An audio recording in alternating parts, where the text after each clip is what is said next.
My name is Gina, a 34-year-old cybersecurity specialist living a double life.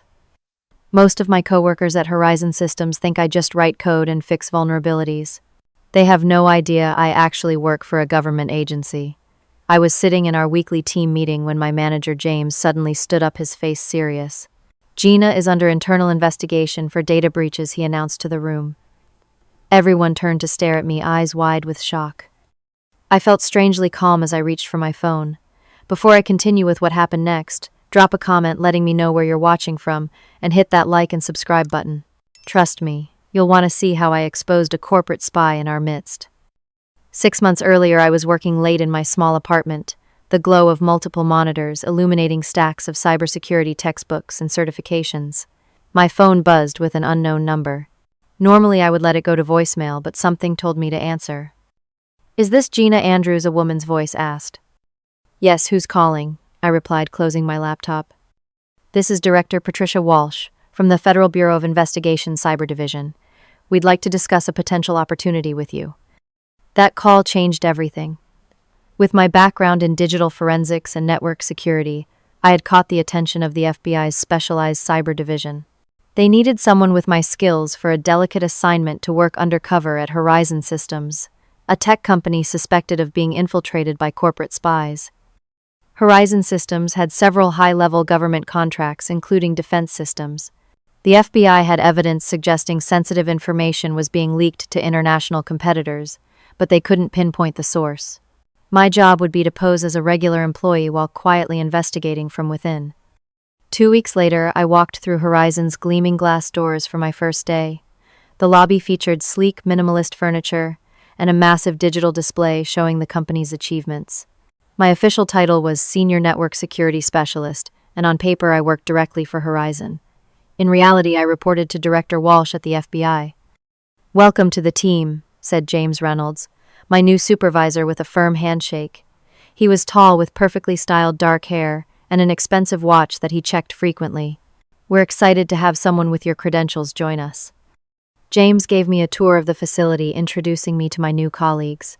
There was Sarah Chen, a friendly systems analyst, who immediately offered to show me the best lunch spots nearby. Marcus Bryant, another security specialist, gave me a curt nod, his expression making it clear he viewed my arrival as competition, and then various other team members, each with their own specialties and personalities. The office culture at Horizon was a curious mix of competitive and collaborative. People worked together on projects while simultaneously trying to outshine one another for promotions and recognition. It was the perfect environment for someone with ulterior motives to operate unnoticed. I settled into my role, quickly establishing a reputation as competent but not threatening. I built alliances where I could and kept detailed notes on everything I observed. Within weeks, I started noticing irregularities. First, there were the missing files. Nothing critical, just documentation that should have been in shared folders but mysteriously disappeared. Then came unusual server access patterns during off hours. Someone was accessing sensitive systems at 3 in the morning. James seemed to take a special interest in my work, often stopping by my desk to ask about my progress on various projects. At first, I thought he was just being thorough, but his questions became increasingly focused on my connections to government agencies. "So, you worked as a contractor for the Department of Defense?" before he asked casually one afternoon. "Briefly," I replied, keeping my answer vague. "Mostly standard security protocol implementations." "Must have been interesting," he pressed. "Did you maintain any of those contacts?" His interest made me uncomfortable, but I maintained my cover. "Not really. Government work is interesting, but the bureaucracy was too much for me." I began noticing James in the periphery when I was making calls or sending emails. He was watching me, and not in the way a manager observes an employee's performance. There was something calculating in his attention. 3 months into my assignment, I discovered evidence that someone had accessed my computer while I was at lunch. The timestamps on certain files had changed, and my browser history showed searches I hadn't conducted. When I mentioned this casually to Sarah, she seemed oddly unsurprised. "Oh, it probably ran some updates," she said, not meeting my eyes. "They do that sometimes without telling us." But I knew better. IT would have notified me, and they certainly wouldn't have been searching through my documents. Something wasn't right at Horizon Systems, and I was beginning to suspect that the information leak the FBI was concerned about went deeper than anyone realized. As I left the office that evening, I noticed James and Sarah having an intense conversation in the parking garage. They fell silent when they saw me, both forcing smiles that didn't reach their eyes. "Have a good night, Gina," James called out too cheerfully. I smiled back and waved, my mind racing with questions. Who could I trust? How deep did this go? And most importantly, was I already on their radar? I arrived early the next morning, determined to investigate further. With the office nearly empty, I checked my computer logs more thoroughly and discovered someone had accessed sensitive files using my credentials at 11:30 the previous night, long after I'd gone home. This wasn't random IT maintenance. This was deliberate intrusion. Setting up a secure communication channel through my specialized FBI laptop, I sent an encrypted message to Director Walsh. Unauthorized access to my workstation confirmed. Someone using my credentials after hours. Need advice on next steps. Her response came quickly. Document everything. Do not confront. Continue as normal but increase vigilance. Weekly drop scheduled as usual. Our weekly drop was our secure meeting in a coffee shop across town, where I would brief her on my findings using a specialized device that prevented electronic eavesdropping. Until then, I needed to act as though nothing was wrong. Later that morning, I received an email from an address I didn't recognize, watching Horizon at protonmail.com. The subject line was blank, and the message simply read, "Watch your back. Not everyone is who they claim to be." I deleted it immediately, unsure if it was a warning or a threat. Either way, it confirmed my suspicions that something was seriously wrong at Horizon Systems. James called an unexpected team meeting that afternoon. "Great news, everyone," he announced, looking particularly pleased with himself. "Horizon has been selected as the primary security contractor for the new Defense Department communication infrastructure." The team erupted in applause and congratulations. This was a massive contract worth millions. "This means increased security protocols for everyone," James continued, his eyes lingering on me. "We'll be implementing new clearance levels effective immediately. Some of you may find your access temporarily restricted while we process the appropriate paperwork." By the end of the day, my access to several key systems had been revoked. When I inquired about it with IT, they referred me back to James, who smiled apologetically. "Just a precaution with the new contract," he explained. "Your credentials will be restored once we complete the security review. In the meantime, you can focus on the Westfield project." The Westfield project was a minor security update for a small client, nothing like the high-level work I had been doing. I was being sidelined. That evening, Marcus approached me as I was packing up to leave. "Be careful around James," he said in a low voice, glancing around to ensure no one could hear. "He's been asking questions about you, about your background." "What kind of questions?" I asked, trying to sound merely curious rather than alarmed. "Where you worked before, who you know, that sort of thing. Just thought you should know." He walked away before I could ask anything else. I spent that night setting up additional security measures. I installed hidden monitoring software on my work computer that would record any unauthorized access and send alerts to my personal device. I also placed a nearly invisible piece of clear tape on my desk drawer in a specific pattern that would be disturbed if anyone searched my desk. The next morning, the tape had been moved. Someone had gone through my desk during the night. During lunch, I noticed Sarah and James having another private conversation, both looking serious. When they saw me watching, Sarah quickly walked away, while James approached with a forced smile. "Gina, how's the Westfield project coming along?" he asked, his tone casual, but his eyes calculating. "On schedule," I replied. "Should be completed by the end of the week." "Excellent. By the way, we're planning a team-building retreat next weekend. Mandatory attendance, I'm afraid. We need to strengthen our internal bonds with this new contract on the horizon." A retreat where I would be isolated with potential suspects away from my FBI contacts. This didn't sound good. "Sounds great," I lied, looking forward to it. As James walked away, I received another email from the mysterious address. "The retreat is a trap.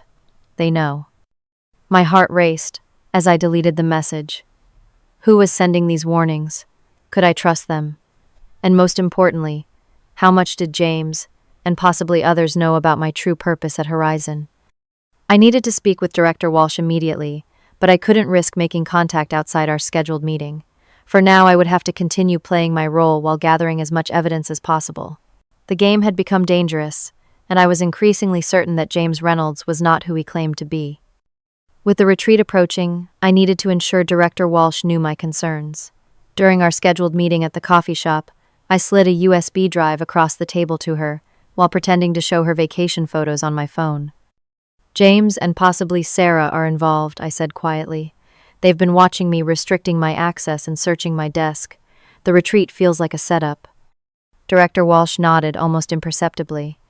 We've been tracking unusual financial transactions linked to James. Continue with the retreat, but take these precautions. She outlined a security protocol and gave me an emergency contact method disguised as a compact mirror. If things escalate, use this. We'll have a team on standby. Before the retreat, I made digital copies of all my evidence and secured them in multiple locations. I also prepared a thorough report detailing my suspicions about James and Sarah, sending an encrypted version to Walsh. With a time release, if I didn't enter a specific code every 12 hours, the file would automatically be sent to her. Superiors. The retreat location was a luxury lodge in the mountains about 3 hours from the city. Cell service was spotty at best, and the only internet connection was through the lodge's private network. We arrived Friday evening with activities scheduled through Sunday afternoon. Welcome to team building weekend, James announced cheerfully as we gathered in the main hall after dinner. We'll start tonight with some icebreakers. Since we're all going to be working closely on the defense contract, we need to trust each other completely. The first activity involved sharing personal stories about our biggest professional mistakes and what we learned from them. It seemed innocent enough, but I recognized it as a psychological technique to identify vulnerabilities and assess truthfulness. When my turn came, I shared a carefully crafted story about a minor security oversight at a previous job, one that was verifiable but ultimately insignificant. James watched me intently throughout my story, his eyes never leaving my face. After the session, we broke into smaller groups for drinks and conversation. I deliberately positioned myself to overhear James talking with Sarah in a corner. "She's good," I heard Sarah whisper. "The background check's all cleared. Are you sure about this?" "Positive," James replied. "The timing is too convenient. Keep digging." I pretended to be engrossed in conversation with Marcus and another colleague, but my mind was racing. They were investigating me just as I was investigating them. The next morning featured outdoor team-building exercises. During a partner activity, I was paired with a colleague named Rachel, who had been with Horizon for 5 years. "James hasn't always been our manager, you know," she mentioned casually as we worked through a puzzle together. "He was brought in from outside about a year ago. Came with glowing recommendations, but no one I know has been able to verify his previous employment." This was new information. "Really? That's interesting. What about Sarah? Has she been here long?" "About 8 months. She and James arrived within weeks of each other, actually. Never thought about that until now." I filed this information away, careful not to show too much interest. It confirmed my suspicions that both James and Sarah might be plants possibly working together. That evening, we had a formal dinner, followed by more team activities. I excused myself early, claiming a headache, and returned to my room to check my security measures. The small hair I had placed across my luggage zipper had been broken. Someone had searched my belongings. More concerning, the secure communication device, disguised as a compact mirror, had been moved slightly from where I had left it. I checked it carefully for tampering, but couldn't find any obvious signs.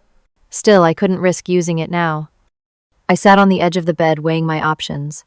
If I left suddenly, it would confirm their suspicions. If I stayed, I was potentially walking deeper into their trap. The safest option was to continue playing along while looking for an opportunity to contact Director Walsh through alternate means. A knock at my door startled me. I quickly hid the communication device and opened the door to find Sarah standing there with a concerned expression. "I brought you some aspirin for your headache," she said, holding out a small pill bottle. "James asked me to check on you." "That's very thoughtful," I replied, taking the bottle but having no intention of consuming anything she gave me. "I'm feeling better already, just needed some quiet time." She lingered in the doorway. "We've never really had a chance to talk one-on-one, have we? I feel like we could be good friends, Gina." I'd like that, I lied. "Maybe we can have lunch when we get back to the office." "I'd love to hear more about your previous work," she said, her voice casual, but her eyes sharp. You must have some fascinating stories from your government contracts. Nothing that exciting, I'm afraid. Mostly standard security implementations. I faked a yawn. Sorry, I think I need to rest now. After she left, I flushed the aspirin down the toilet. They could have been harmless, but I wasn't taking any chances. The final day of the retreat featured a closing address from James about team loyalty and the importance of honesty. The irony wasn't lost on me. In this line of work, secrets can be dangerous, he said, looking directly at me. We need to be able to trust each other completely. As we packed up to leave, Marcus approached me again. Did you enjoy the retreat? He asked. It was informative, I replied carefully. Listen. He lowered his voice. There's going to be an important announcement at tomorrow's meeting. Just wanted to give you a heads up. What kind of announcement? He shook his head. Can't say more. Just be prepared. On the drive back to the city, I couldn't shake the feeling that something significant was about to happen. James had set his trap, and tomorrow he would spring it. I needed to be ready. Monday morning arrived with a tense atmosphere in the office. People spoke in hushed tones, glancing at me when they thought I wasn't looking. Something had definitely changed over the weekend. At precisely 9 o'clock, James called an emergency team meeting in the main conference room. As I walked in, I noticed the security personnel standing discreetly by the doors, something that never happened during regular meetings. The room filled quickly. I chose a seat near the exit, a precaution that Director Walsh had drilled into me during my training. Always have an escape route. Marcus sat across from me, his expression unreadable. Sarah entered last, taking a position directly behind James. Thank you all for coming on such short notice. James began, his voice grave. What I'm about to share will come as a shock, but it's necessary for the security of our company and our government contracts. He clicked a remote, and the large screen behind him displayed a security log showing access to restricted files. My name and ID number were highlighted in red. For the past several months, we've been monitoring a security breach within our systems, James continued. Sensitive information about our defense projects has been accessed and potentially compromised. Our investigation has led us to an unfortunate but definitive conclusion. He turned to face me directly, his expression hard. Gina Andrews, you are under internal investigation for corporate espionage and data theft. The room fell silent. Every eye turned to me, expressions ranging from shock to disbelief to betrayal. Marcus looked particularly stunned, while Sarah maintained a neutral expression that didn't quite hide her satisfaction.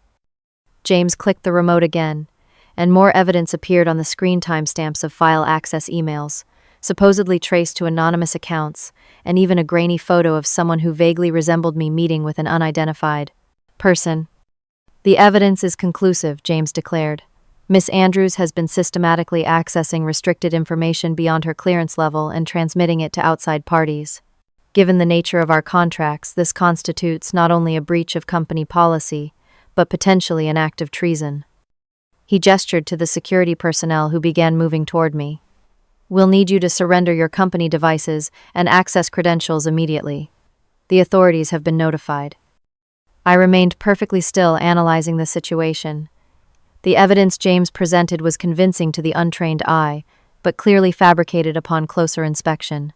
The timestamps didn't align with my actual activities, and the supposed security logs contained formatting inconsistencies that revealed they had been altered. Marcus stood up suddenly. I knew something was off about her from the beginning, he declared, earning approving nods from James. She was always asking questions about our security protocols, trying to access systems beyond her projects.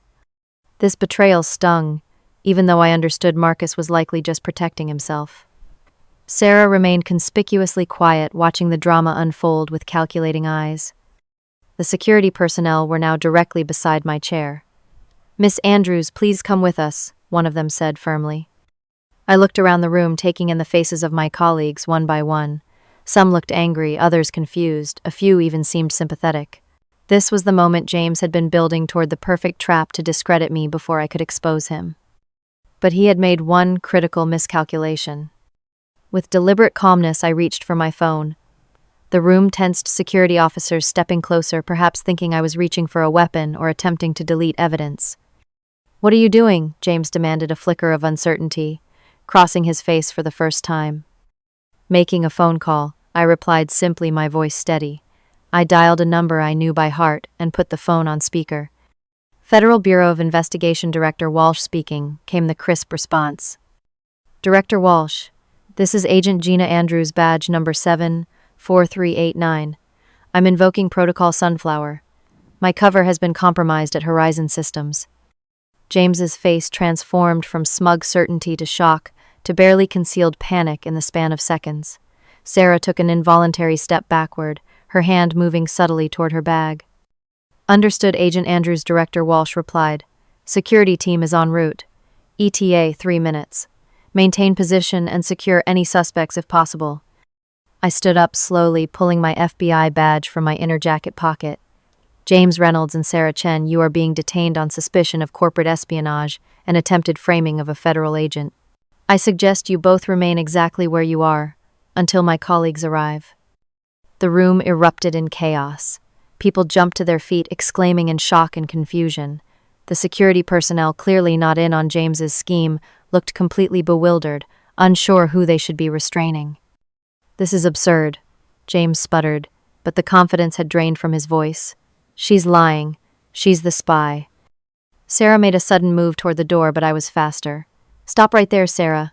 Or should I call you by your real name, Sofia Petrova?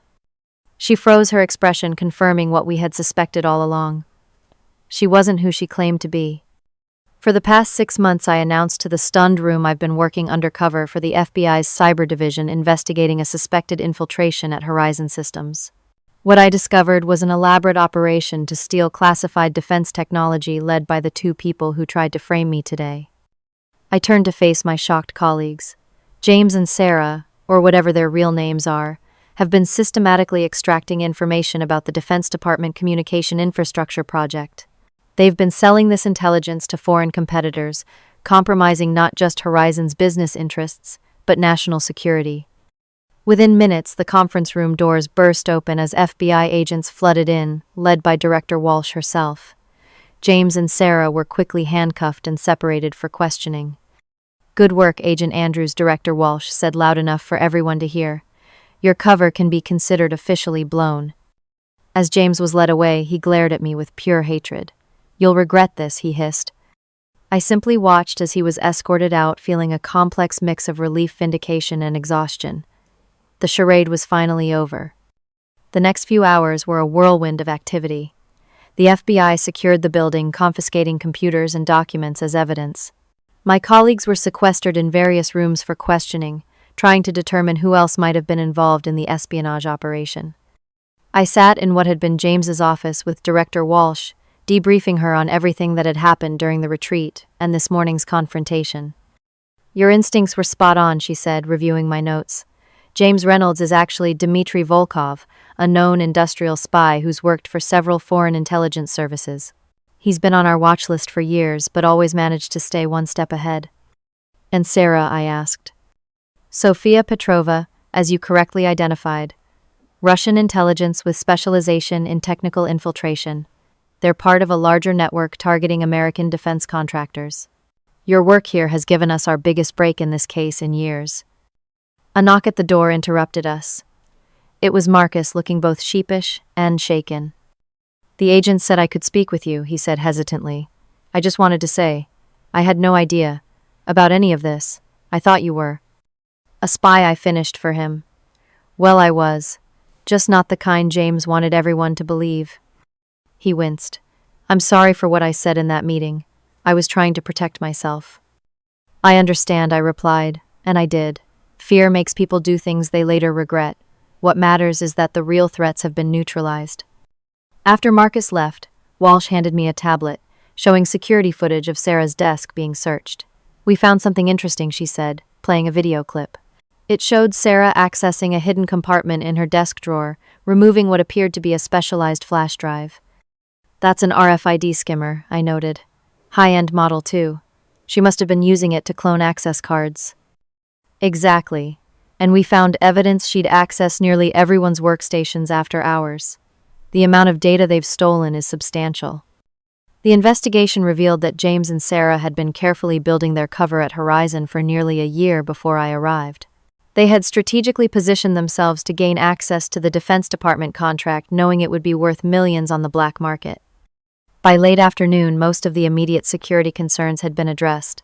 Horizon's CEO, a distinguished older man named Gerald Thompson, requested a private meeting with me and Director Walsh.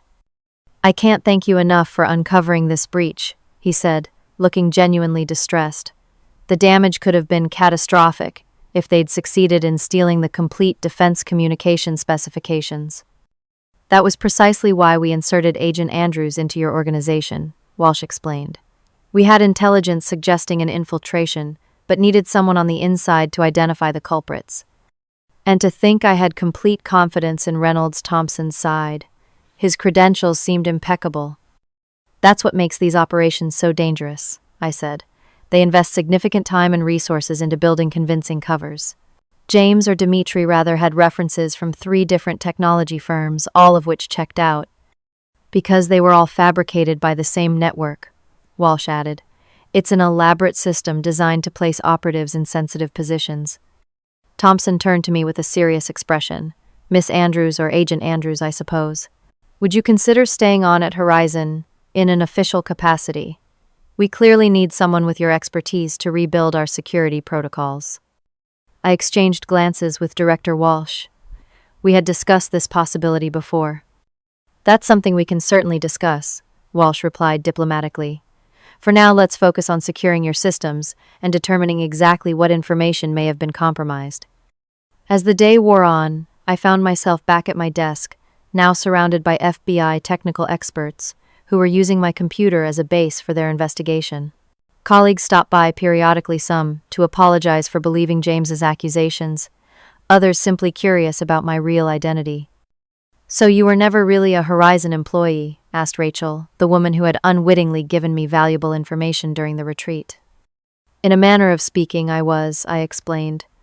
"My paychecks came from Horizon. My work here was real. I just had another layer of responsibility that no one knew about."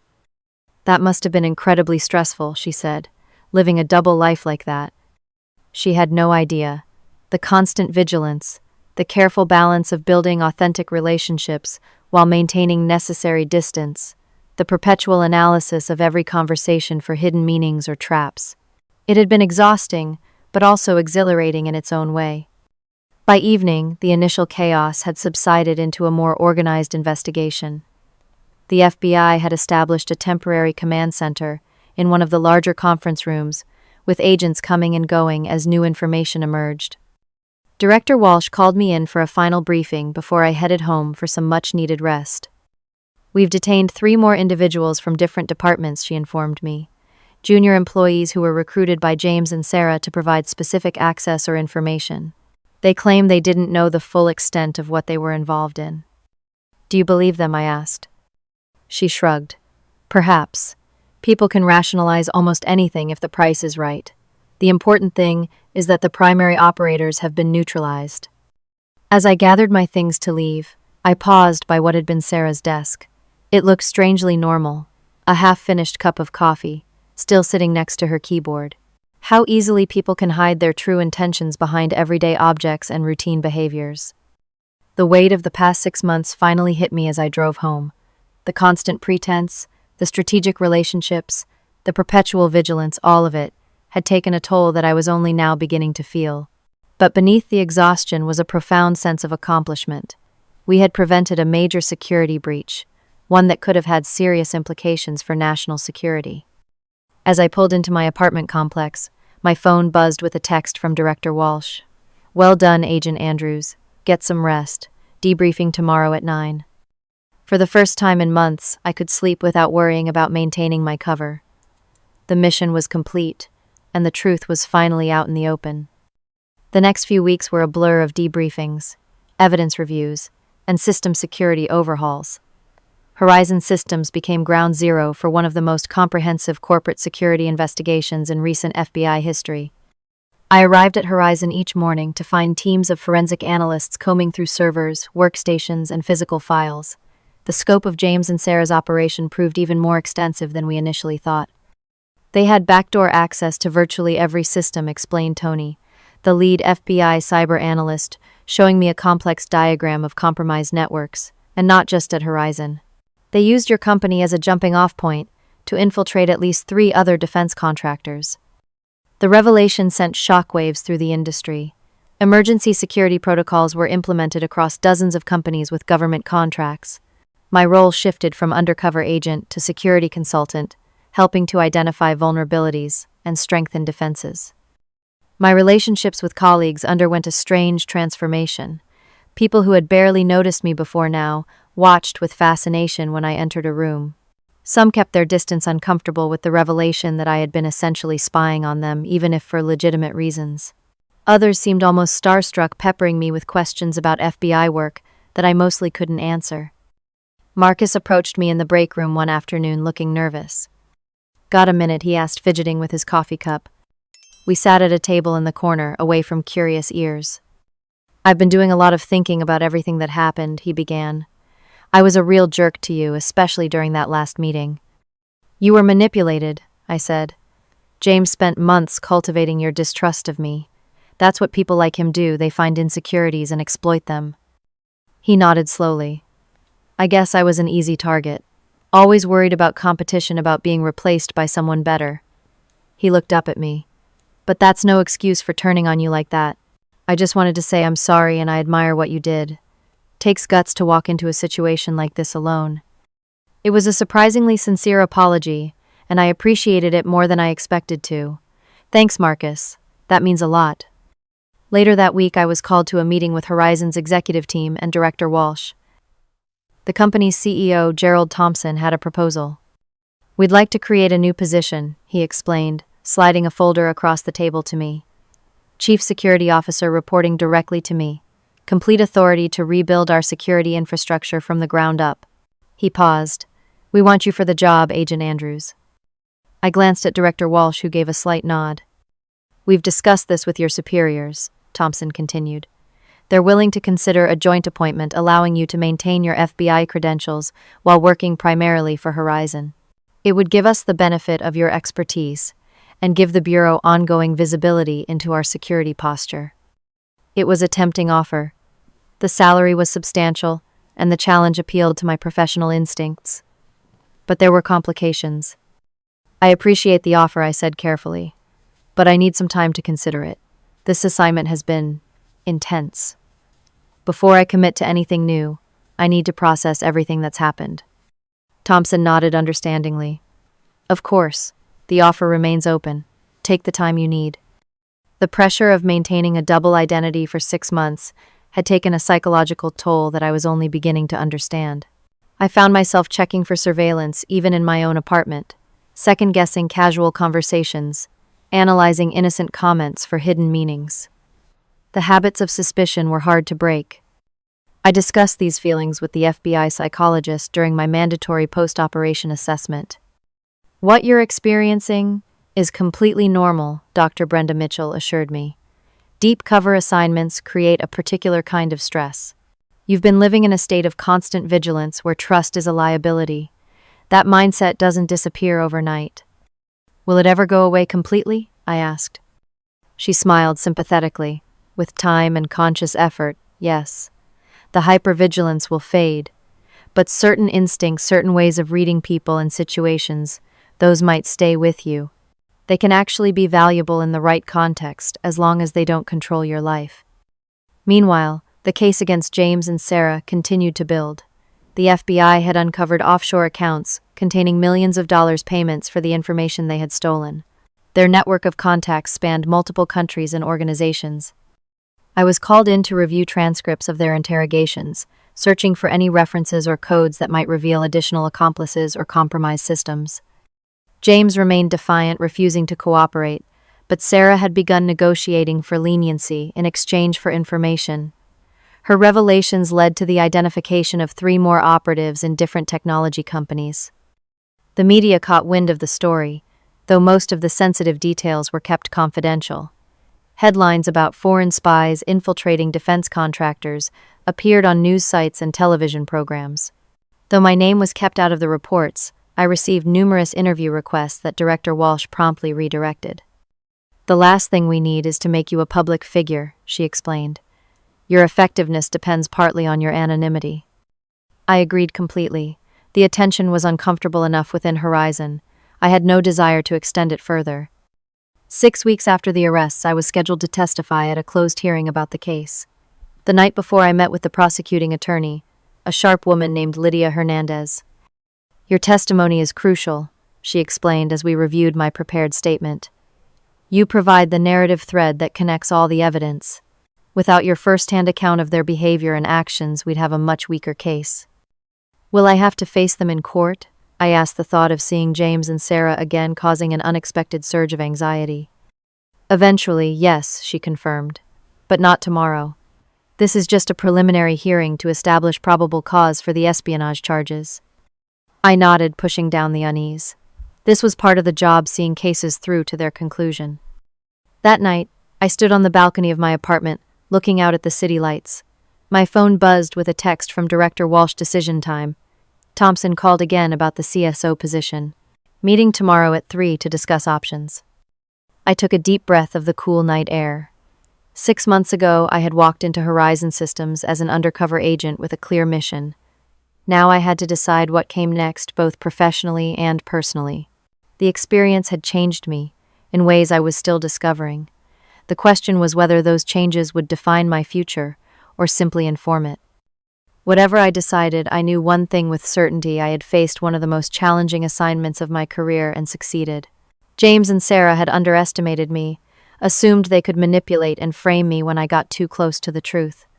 Their mistake had been in thinking I was alone, when in fact I had been part of something much larger all along. As I turned to go back inside, I felt a sense of closure beginning to form. The case wasn't over yet, not by a long shot, but my part in it was evolving. From hunter to witness, from undercover operative to potential security leader, the next chapter was mine to write. 6 months after the dramatic exposure of James and Sarah, I stood in my new office at Horizon Systems, surveying the changed landscape of the company. The glass walls offered a view of the security operations center I had designed, where analysts monitored network traffic and system access in real time. My nameplate on the door read Gina Andrews, Chief Security Officer, a title I had finally accepted after much consideration. The transition hadn't been simple. I had spent weeks negotiating the terms of my unique position, a hybrid role that maintained my FBI credentials, while allowing me to rebuild Horizon's security from the ground up. Director Walsh had been instrumental in making it work, convincing her superiors that having me embedded at Horizon served multiple interests. "Your first official security audit," said my assistant, placing a tablet on my desk. "Final report for your review before the board presentation tomorrow." I nodded, scanning the comprehensive document that represented 3 months of intensive work by my team. We had completely overhauled Horizon's security infrastructure, implementing layers of protection and monitoring that would make future infiltrations exponentially more difficult. The psychological aftermath of my undercover assignment had been challenging. For weeks after the arrests, I experienced what my therapist called operational hangover, a combination of hypervigilance, trust issues, and identity confusion common among agents after deep cover assignments. "Who am I when I'm not pretending to be someone else?" I had asked during one session. "That's the question, isn't it?" Dr. Mitchell had replied. "The line between your cover identity and your authentic self can blur during long assignments. The reintegration process is about rediscovering where that line island." Gradually, I found my footing. The paranoia subsided, though a healthy skepticism remained. I learned to trust selectively rather than suspecting everyone by default. Most importantly, I recognized that my experience, though difficult, had given me unique insights that now benefited my work. My relationship with my colleagues evolved as well. The initial awkwardness faded as we worked together on rebuilding the company's security culture. Marcus surprisingly became one of my strongest allies, channeling his competitive nature into strengthening our defenses. Another penetration test completed, he announced, entering my office later that afternoon. We patched the 4 vulnerabilities from last month, and the red team could only find 2 new minor issues. "Progress," I said with a smile. "Schedule a meeting with development to address those new findings."